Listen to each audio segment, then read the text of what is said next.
Alors me voilà dans...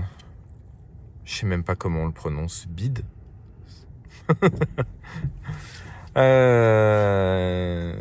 Voilà. Marque chinoise qui va débarquer en Europe. Avec plein de petits gadgets comme ils savent bien faire chez les Chinois. Les LED un peu partout. L'écran qui change de position. Ça c'est plutôt pas mal. Je pense que y a des choses sympas à prendre. Évidemment, tous les trucs un peu classiques qu'on avait sur les voitures avec des boutons qui ouvrent le toit, etc. Porte-gobelet, on est bien aussi. Boîte à gants. La qualité est plutôt propre. Les cuirs, je suis assez impressionné. Et je dois avouer. C'est le confort de conduite est vraiment bonnard. Il n'y a rien à redire. La voiture est vachement haute. J'ai pas encore regardé s'il y avait des suspensions pneumatiques.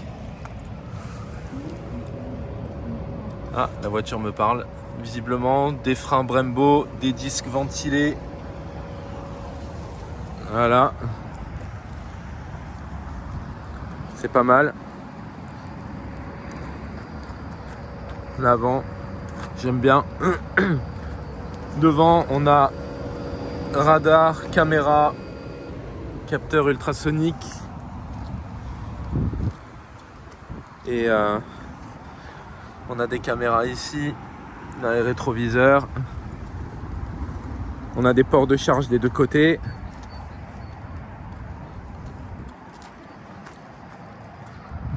Voilà.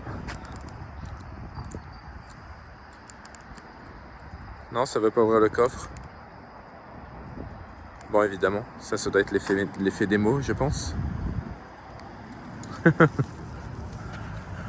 La caméra, elle est ici. Et si j'ai bien compris, il y en a une autre qui est cachée autre part, que je ne vois pas. Voilà. Plutôt grand et sympa. Et la grande surprise, c'est que cette voiture sera par défaut en 7 places. Voilà.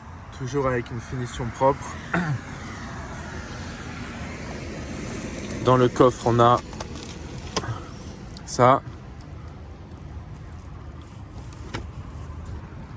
Je trouve la voiture plutôt intéressante, honnêtement. Je pense que les Chinois, ils sont, comme on dit, ils sont chauds. Ils vont arriver et en force.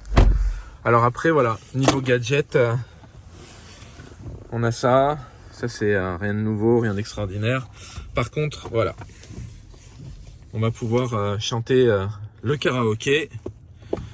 Ici, on a des ports USB, du 12 volts. Bref, voilà. D'ailleurs, je vais aller essayer les sièges derrière. Pour voir un peu. Bon, visiblement, ils n'avaient pas trop envie de la laver. Banquette toute plate.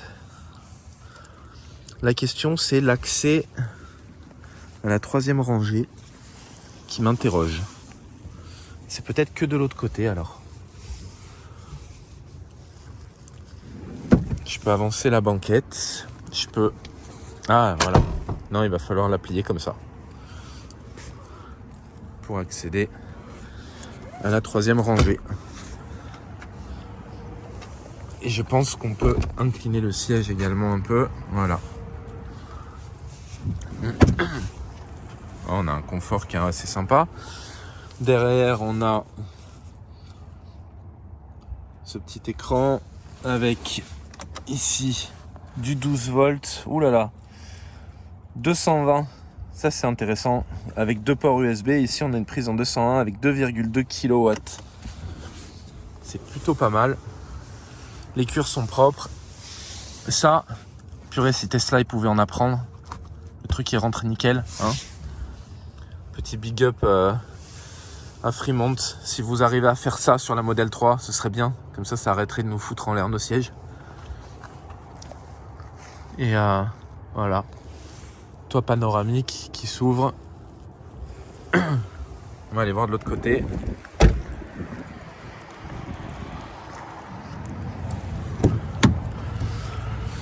Voilà, ici.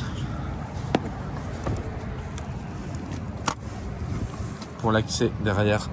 Très bien.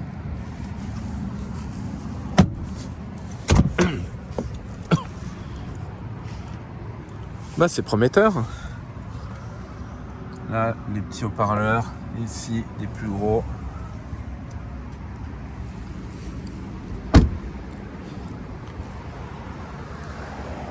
Voilà.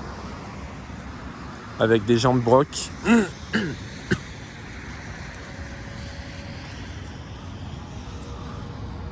Honnêtement, elle a plutôt une bonne gueule. Très agréable à conduire. Très haute sur pattes, mais ouais, plutôt intéressant comme véhicule. Et ils me disaient qu'ils n'ont pas encore la version WLTP, mais ils ont un pronostic qui serait supérieur à 450 km, ce qui serait pas mal au final. Voilà.